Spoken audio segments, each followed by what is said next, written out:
हर घर में जल कैसे पहुंचे, हर घर को जल कैसे मिले, पीने का शुद्ध पानी कैसे मिले। और इसलिए आज मैं लाल किले से घोषित करता हूं कि हम आने वाले दिनों में जल जीवन मिशन को लेकर के आगे बढ़ेंगे।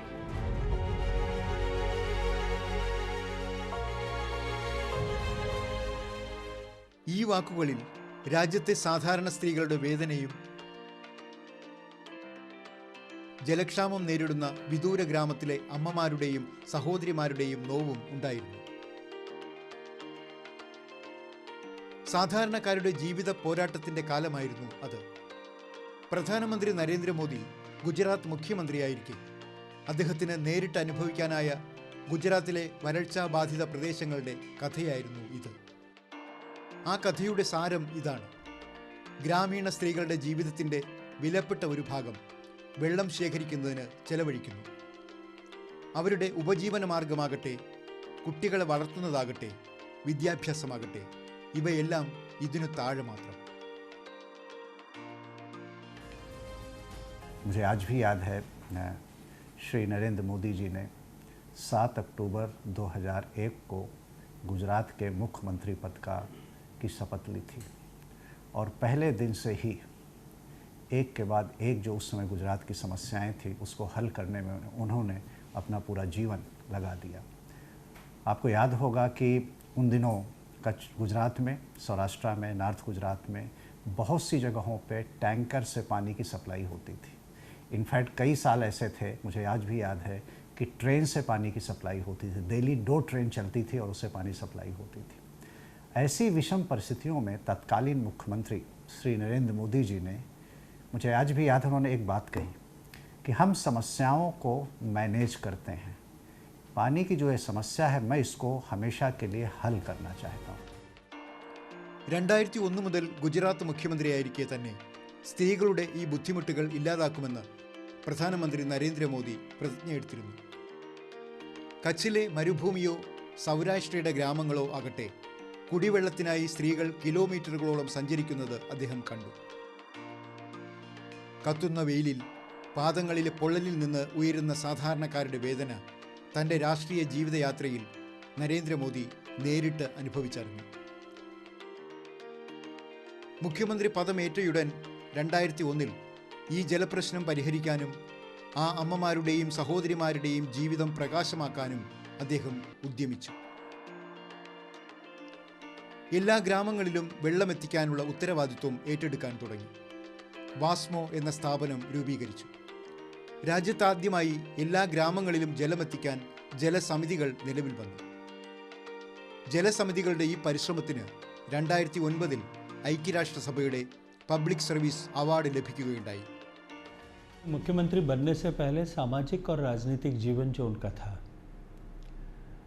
एक परिव्राजक की तरह रहा, जहाँ उन्होंने यायावर की तरह घूमते हुए समाज को के विभिन्न पक्षों को देखा, उनके दर्द को महसूस किया. कर्मभूमि गुजरात होने के नाते और जन्मभूमि गुजरात होने के नाते गुजरात का एक बहुत बड़ा भाग जो राजस्थान से लगता हुआ है, उस भूभाग की भौगोलिक परिस्थितियाँ, पानी की कमी और पीने के पानी की पूरी उपलब्धता न होने के कारण से समाज पर पड़ने वाले उसके दुष्प्रभाव, महिलाओं के जीवन में उसके कारण से होने वाली कठिनाई को बहुत करीब से देखा था, उस दर्द को महसूस किया था. ഗുജറാത്തിലെ നവസരി, ഭുജ്, സൗരാഷ്ട്ര, സൂററ്റ് ജില്ലകളിലെ സ്ത്രീകൾക്ക് ആഴ്ചയിൽ ഒരിക്കൽ മാത്രം വെള്ളം ലഭിച്ചിരുന്ന കാലം കഴിഞ്ഞുപോയി. ദുരിതങ്ങളുടെ ആ കാലം ഇന്നും ഗുജറാത്ത് മറന്നിട്ടില്ല. കുടിവെള്ളത്തിനായി രാത്രികളിൽ പോലും കിണറ്റിൻകരയിൽ സ്ത്രീകൾ കുടവുമായി നീണ്ട നിര നിന്ന ആ ഓർമ്മകൾ ഇപ്പോഴും മാഞ്ഞിട്ടില്ല. ഒറ്റയ്ക്കുള്ള ഈ പരിശ്രമത്തിൽ അപകടങ്ങളുണ്ടായിരുന്നു. മനസ്സുകളിൽ ഭയം പതിയിരുന്നു. പ്രദേശത്തെ മുഴുവൻ മുഷിഞ്ഞ തുണികളും ആ ജലസ്രോതസ്സിലായിരിക്കും അലക്കുക. ആ ഗ്രാമങ്ങളിലെ സ്ത്രീകൾക്കിടയിലുള്ള കലഹങ്ങൾക്കുള്ള തുടക്കം ഈ കിണറ്റിൻകരയിലെ വെള്ളത്തെക്കുറിച്ചുള്ള തർക്കങ്ങളിൽ നിന്നാകും. 2000-ലേറെ ജനസംഖ്യയുള്ള ഫഡ്ഗാമിലെ ഗ്രാമീണർ ഓർത്തെടുക്കുന്ന ഒരു സംഭവമുണ്ട്. ഗുജറാത്ത് ജല അതോറിറ്റി ഉദ്യോഗസ്ഥർ ഒരിക്കൽ ഗ്രാമം സന്ദർശിച്ചപ്പോൾ അവരെ സ്വീകരിക്കാൻ മാത്രമല്ല, ജല ദൗർലഭ്യത്തെക്കുറിച്ച് പരാതിപ്പെടാനും തയ്യാറായി ഇരിക്കുകയായിരുന്നു സ്ത്രീകൾ. എന്നാൽ ഉദ്യോഗസ്ഥർ സമയം കളഞ്ഞില്ല. എല്ലാ വീടുകളിലും ജലമെത്തിക്കാൻ ഏതാണ്ട് 24 ലക്ഷം രൂപയുടെ പദ്ധതി തയ്യാറാക്കി. ജനങ്ങളുടെ പങ്കാളിത്തത്തോടെ ഓൾപ്പാട് താലൂക്കിലെ ഫഡ്ഗാം എന്ന ആ ഗ്രാമത്തിലെ 372 വീടുകളിലും പൈപ്പ് വഴി കുടിവെള്ളമെത്തി. टाकी लगाई हुए है ना, उधर से कनेक्शन दिया है, उधर घर घर नल लगवाया है और सुविधा अच्छी है, दूर दूर तक पानी भरने नहीं जाना पड़ता. પાણીની સમસ્યા હતી પહેલાં, ફિર નળ આવ્યા તો પાણીની કમ થઈ ગઈ. അഹമ്മദാബാദ് നഗരത്തിന്റെ ഹൃദയഭാഗത്തുകൂടെ ഒഴുകുന്ന സബർമതി നദിയുടെ 2001 മുൻപുള്ള ദയനീയ സ്ഥിതി ഓർത്തു നോക്കൂ. നഗരത്തിന്റെ മാലിന്യമെല്ലാം പേറി ദുർഗന്ധവാഹിനിയായി നദി മാറിക്കഴിഞ്ഞിരുന്നു. നദിയുടെ ഇരുവശത്തും അഴുക്കുചാൽ ഒഴുകിയിരുന്നു. എന്നാൽ ഇന്ന് സ്ഥിതി മാറി.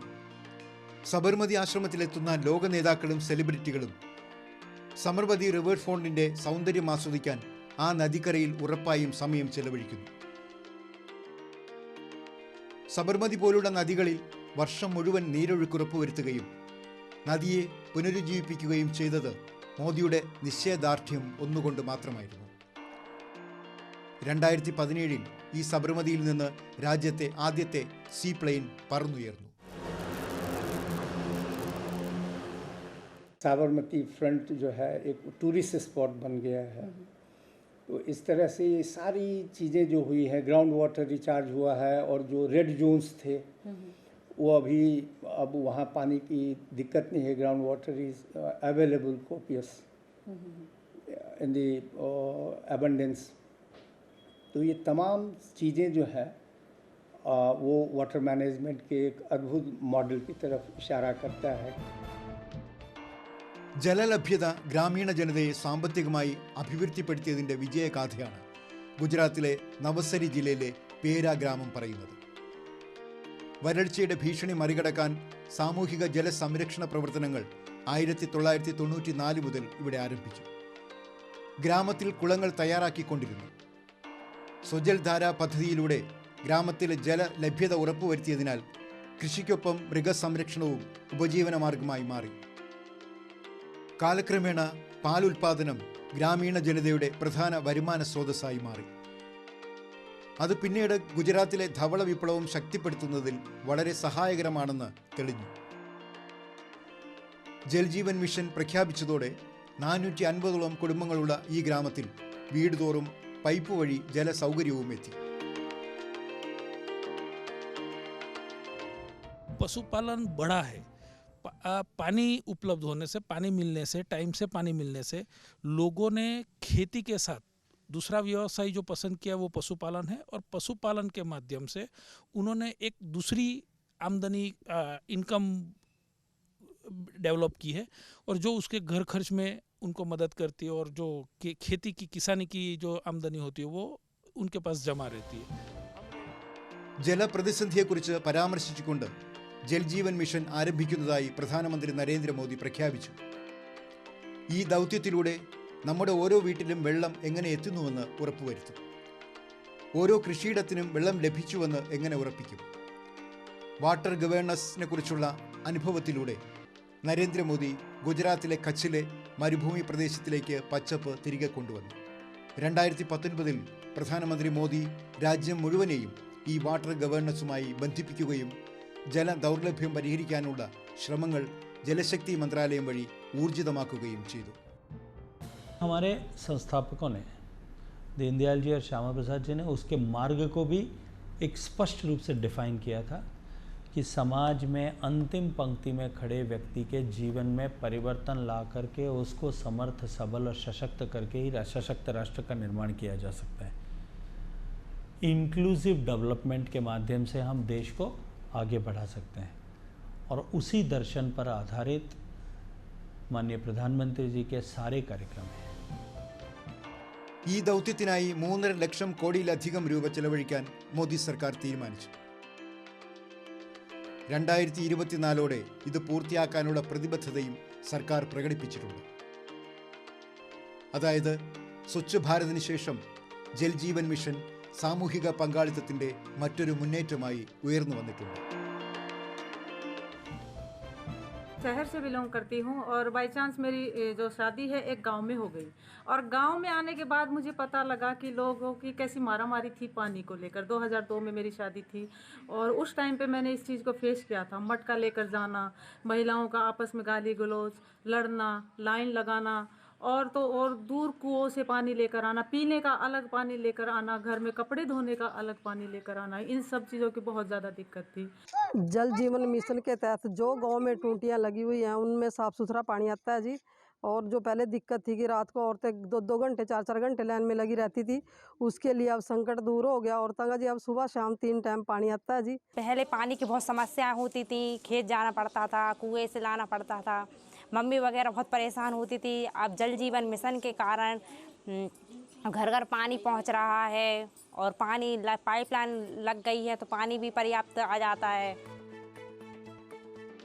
താമസിയാതെ ഗ്രാമങ്ങളിൽ നിന്ന് ഗ്രാമങ്ങളിലേക്ക് ജലവിതരണ ശൃംഖല സ്ഥാപിക്കാൻ തുടങ്ങി. എല്ലാ ഗ്രാമീണ കുടുംബങ്ങൾക്കും ജല ടാപ്പ് കണക്ഷനുകൾ നൽകുന്നതിന് സംസ്ഥാനങ്ങളും കേന്ദ്ര ഭരണ പ്രദേശങ്ങളും പ്രവർത്തന പദ്ധതികൾ തയ്യാറാക്കിയിട്ടുണ്ട്.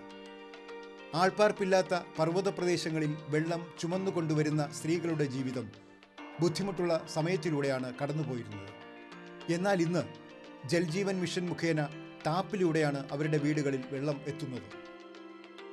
ഹിമാചൽ പ്രദേശിലെ സോളൻ ജില്ലയിലെ ദൗത്തി ഗ്രാമത്തിലെ യശോദാദേവി എന്ന 85 വയസ്സുള്ള മുത്തശ്ശി ആ പഴയ കാലത്തെക്കുറിച്ച് പറയുന്നു. വെള്ളത്തിനു വേണ്ടി അവർക്ക് നേരിടേണ്ടി വന്ന പ്രശ്നം എന്താണെന്ന്. രാത്രി വൈകി മുതൽ പർവ്വതങ്ങളുടെ ശിഖരങ്ങളിലൂടെ വെള്ളത്തിനായുള്ള പാച്ചിലായിരിക്കും. അങ്ങനെ ചെയ്താൽ മാത്രമേ തൊണ്ട നനയ്ക്കാൻ എനിക്ക് വെള്ളം ലഭിക്കുമായിരുന്നു. बहुत दूर से लेते थे, रात को भी नींद नहीं आनी, कहीं बावड़ी में मिल जाए 2 बजे 3 बजे 4 बजे उठ के मिट्टी के बर्तन, फटे हुए बर्तन, पानी नाले में मिलता था।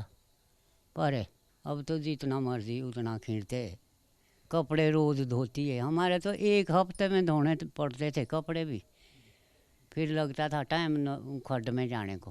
आज की तारीख में हिमाचल प्रदेश जो है पूरे देश भर में जल जीवन मिशन में हर घर को नल और नल में शुद्ध जल, ये इस अभियान के साथ हम आगे बढ़ रहे हैं।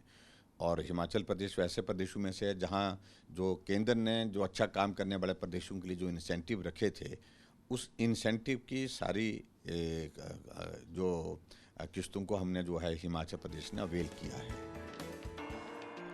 രാജ്യത്തിൻ്റെ വിദൂര വടക്കുകിഴക്കൻ സംസ്ഥാനങ്ങളിൽ പോലും ബുദ്ധിമുട്ടിന് കുറവില്ല. വെള്ളത്തിനായി ഒരാൾക്ക് മലമടക്കുകളിൽ ഒരു കുന്നിൽ നിന്ന് മറ്റൊന്നിലേക്ക് കയറേണ്ടി വരും. എന്നാൽ ഇന്ന് ചിത്രം മാറി. ജൽജീവൻ മിഷനിൽ വടക്കുകിഴക്കൻ സംസ്ഥാനങ്ങൾ അവരുടെ ലക്ഷ്യം കൈവരിച്ചു. അരുണാചലിലും സമാനമായ ഒരു ദൃശ്യം കാണാം. ഗ്രാമീണ കുടുംബങ്ങൾക്ക് ടാപ്പ് വാട്ടർ കണക്ഷൻ നൽകുന്നതിനായി ഏകദേശം 2000 കോടി രൂപ ചെലവഴിച്ചിട്ടുണ്ട്.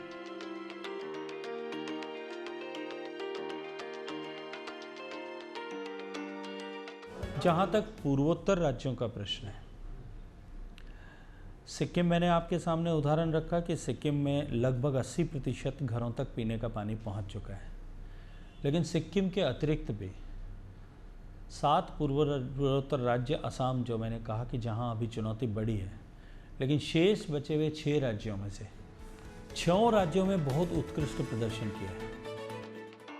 2019 ഓഗസ്റ്റ് 15 വരെയുള്ള കണക്കനുസരിച്ച് രാജ്യത്തെ 19 കോടി കുടുംബങ്ങളിൽ 3.23 കോടി കുടുംബങ്ങൾക്ക് മാത്രമാണ് പൈപ്പ് വെള്ളം ലഭ്യമായിരുന്നത്. എന്നാൽ ഇന്ന് ഏറ്റവും പുതിയ റിപ്പോർട്ട് അനുസരിച്ച് ഏകദേശം 8.16 കോടി കുടുംബങ്ങൾക്ക് ടാപ്പുകളിലൂടെ വെള്ളം ലഭിക്കുന്നു.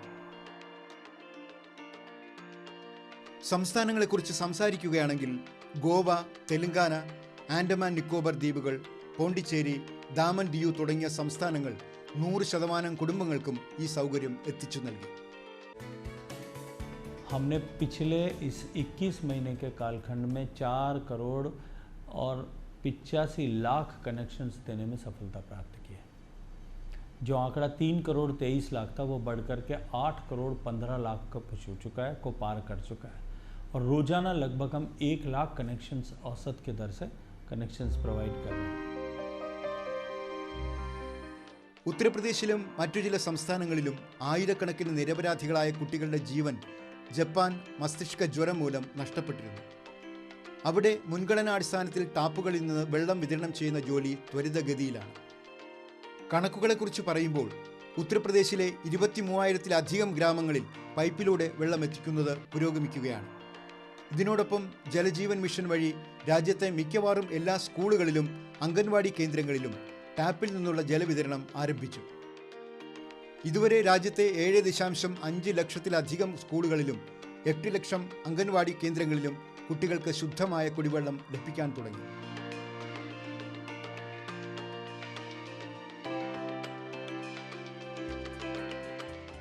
हमें स्कूल जाने में भी काफ़ी दिक्कत आती थी, क्योंकि पानी भरना होता था तो लेट हो जाते थे स्कूल जाने के लिए। तो घर वाले कहते थे पानी भर के लाओ, तो वो लाने के चक्कर में हमारा स्कूल मिस हो जाता था। इस वजह से हमारी पढ़ाई भी काफ़ी ज़्यादा ख़राब हो रही थी। और अब जो है हमारे घर में नल का लग चुका है, 2 टाइम पानी आ रहा है, सुबह शाम। हमें पानी लेने के लिए काफ़ी दूर दूर तक जाना पड़ता था, कभी दरिया में, कभी बोली में, कभी कहीं हमें जाना पड़ता था। तो हमें बहुत परेशानी हुआ करती थी।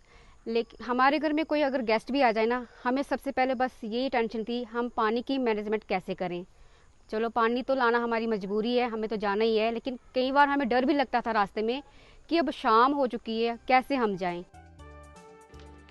പിന്നോക്ക ജില്ലകളെക്കുറിച്ച് പറഞ്ഞാൽ ആസ്പിരേഷൻ ഡിസ്ട്രിക്ട് പ്രോഗ്രാമിന് കീഴിലുള്ള 117 ജില്ലകളിലും ജൽജീവൻ മിഷൻ ഒരു പ്രധാന പങ്കുവഹിച്ചിട്ടുണ്ട്. ദൗത്യം പ്രഖ്യാപിച്ച സമയത്ത് 7% കുടുംബങ്ങൾക്ക് മാത്രമേ ഇവിടെ പൈപ്പ് വെള്ളം ലഭിച്ചിരുന്നുള്ളൂ. ഏറ്റവും പുതിയ ഡാറ്റ അനുസരിച്ച് 31.37% കുടുംബങ്ങൾക്ക് ഈ പ്രദേശങ്ങളിൽ ടാപ്പ് ജലവിതരണം പ്രാപ്യമായി. पहले बहुत परेशान थे पानी में, कम से कम 10-15 साल पहले से, जिसके बाद में नल पे आते थे, बहुत गंदा पानी रहता था वहाँ। अब जल जीवन मिशन से हम बहुत फ़ायदा है और पानी पूरा लाभदायक है। बुंदेलखंड वासियों के लिए वरदान साबित होगी, क्योंकि बुंदेलखंड में पानी की बहुत ज़्यादा कमी। यहाँ गर्मियों में तो ये हालत हो जाती है कि दूर दराज से पानी लाना पड़ता है और ज़मीन में नल भी जवाब दे जाते हैं। इस वजह से अगर ये घर घर योजना जल मिशन तहत के से पहुँच रही है तो वो मेरी समझ में कि ये वरदान साबित होगी बुंदेलखंड के लिए। ജൽജീവൻ മിഷനിൽ ജലത്തിൻ്റെ ഗുണനിലവാര പരിപാലനത്തിന് സർക്കാർ പ്രത്യേക ഊന്നൽ നൽകിയിട്ടുണ്ട്. ഇതിനായി 2000-ലധികം ലബോറട്ടറികൾ രാജ്യത്തിലുടനീളം നിർമ്മിച്ചിട്ടുണ്ട്. വീട്ടിലിരിക്കുന്ന ഏതൊരു വ്യക്തിക്കും തൻ്റെ വീട്ടിൽ വരുന്ന വെള്ളത്തിൻ്റെ ഗുണനിലവാരം പരിശോധിക്കാവുന്നതാണ്. अगर हम चाहें कि हम अपना पानी टेस्ट करना चाहें तो किस तरीके से कर सकते हैं। देखिए ये एक फील्ड टेस्टिंग किट है जो हम गांव में अक्सर लोगों को बांटते हैं अपने कंज्यूमर्स को, ताकि वो अपना पानी खुद टेस्ट कर सकें। उसमें क्या होता है, आपके एक निशान बना हुआ है इस फील्ड टेस्टिंग किट में, आपने वहाँ तक अपना पानी जो ताज़ा पानी है उस पानी को लेके उसको भर के और कहीं अंधेरी जगह पर रखना है जहाँ पर सीधी सनलाइट ना लगे। 48 घंटे तक, 24 से 48 घंटे आप रख सकते हैं। उसके बाद आपने उस पानी को देखना है कि अगर वो पानी पीलेपन पे है तो समझिए आपके पानी में किसी तरह का कोई बैक्टीरिया नहीं है और पानी बिल्कुल सेफ है पीने के लिए। നമാമി ദേവി നർമ്മദയെയും നമാമി ഗംഗൈ യോജനയെയും പ്രധാനമന്ത്രി നരേന്ദ്രമോദിക്ക് നദികളിലുള്ള അഗാധ വിശ്വാസത്തിൻ്റെ പ്രഖ്യാപനമായിരുന്നു. നമാമി ദേവി നർമ്മദയെ ഉദ്ഘാടനം ചെയ്തുകൊണ്ട് നദികളുടെ സംരക്ഷണത്തിനായി ഒരു സാമൂഹിക പങ്കാളിത്തം സൃഷ്ടിക്കുന്നതിനായി പ്രധാനമന്ത്രി നർമ്മദ സേവായാത്ര ആരംഭിച്ചു. ഓർക്കുക, 60കളിൽ ആരംഭിച്ച സർദാർ സരോവർ പദ്ധതി വർഷങ്ങളോളം മുടങ്ങിക്കിടക്കുകയായിരുന്നു. എന്നാൽ ഗുജറാത്ത് മുഖ്യമന്ത്രിയായപ്പോൾ നരേന്ദ്രമോദി ഈ വെല്ലുവിളി ഏറ്റെടുക്കുകയും അത് നിറവേറ്റുകയും ചെയ്തു. ലക്ഷക്കണക്കിന് കർഷകർക്ക് സർദാർ സരോവർ പദ്ധതി ഒരു അനുഗ്രഹമാണെന്ന് തെളിഞ്ഞു. मध्य प्रदेश और गुजरात के बीच में जो डिफरेंसेस थे तो उनको सॉर्ट आउट करने के लिए फिर नर्मदा वाटर डिस्प्यूट ट्रिब्यूनल बनाई गई, जिन्होंने फिर इसके जो पैरामीटर्स हैं, जैसे ऊंचाई कितनी होनी चाहिए, उसमें स्टोरेज कितना होना चाहिए, पानी का बंटवारा कैसे होना चाहिए, ये सब उन्होंने डिसाइड करके 1979 में उन्होंने अपना फाइनल डिसीजन दे दिया। ऐसे कामों को करना हमारे फेडरल पॉलिटी में बहुत ज़्यादा चैलेंजेस होते हैं। सरदार सरोवर की अहम भूमिका रही है। आपको मालूम है कि सरदार सरोवर विवादों से घिरा हुआ प्रोजेक्ट था। कई तरह की समस्याएं थी उसमें, और इसको जो है वो इसका पूरा होना जल क्षेत्र के लिए एक बहुत बड़ी उपलब्धि है। ഗംഗ, യമുന, നർമ്മദ തുടങ്ങിയ വലിയ നദികൾക്ക് പുറമെ ചെറു പോഷക നദികളെയും ഒഴുക്കും മാലിന്യരഹിതവുമാക്കാൻ പ്രധാനമന്ത്രി ഊന്നൽ നൽകി. നദികളെ സംയോജിപ്പിക്കുന്ന പദ്ധതി മൂലം മധ്യപ്രദേശിലും ഗുജറാത്തിലും ലക്ഷക്കണക്കിന് ഏക്കർ കൃഷിയിടങ്ങളിൽ വെള്ളം എത്തിച്ചേർന്നു. कच्छ के एरिया में देखिए कि जहाँ पर लोगों को पानी क्या है उसकी पता ही नहीं थी, उस एरिया में भी इसकी जो ड्रिंकिंग वाटर और जो पानी की जो सुविधाएं हैं वो उनको मिलने लगी हैं. वो एक बहुत बड़ा अचीवमेंट है. उनका जो ये वाला जो था कि जैसे चेक डैम्स वगैरह बनाने का और जो ये जो उनकी जो स्कीम्स थी वो स्कीम्स में काफ़ी फ़ायदा रहा है, क्योंकि उससे जो खास करके जो सौराष्ट्र और इस तरीके के जो इलाके हैं जहाँ पर कि पानी का बड़ा स्रोत नहीं है, तो वहाँ पर नदियों में चेक डैम बना के कम्युनिटी लेवल पे छोटा छोटा इरिगेशन वगैरह डेवलप करना वो एक अच्छा प्रावधान था और उसके अच्छे फ़ायदे भी दिख रहे हैं. 2014 സ്വച്ഛ് ഭാരത് അഭിയാൻ ആരംഭിച്ചപ്പോൾ പെൺമക്കളും അമ്മമാരും അനുഭവിക്കുന്ന പ്രശ്നങ്ങൾ അവസാനിപ്പിക്കാൻ പ്രധാനമന്ത്രി തീരുമാനിച്ചിരുന്നു. 2019 രാജ്യം വെളിയിട വിസർജനത്തിൽ നിന്ന് മുക്തമായി. അതേ പാതയിൽ ഓരോ വീട്ടിലേക്കും ശുദ്ധജലം എന്ന സ്വപ്നവും പ്രധാനമന്ത്രിയുടെ നിശ്ചയദാർഢ്യത്തിലൂടെ സാക്ഷാത്കരിക്കപ്പെടും. ഇന്ന് പുതിയ ഇന്ത്യ സ്വപ്നം കാണുക മാത്രമല്ല, അത് യാഥാർത്ഥ്യമാക്കുകയും ചെയ്യുന്നു.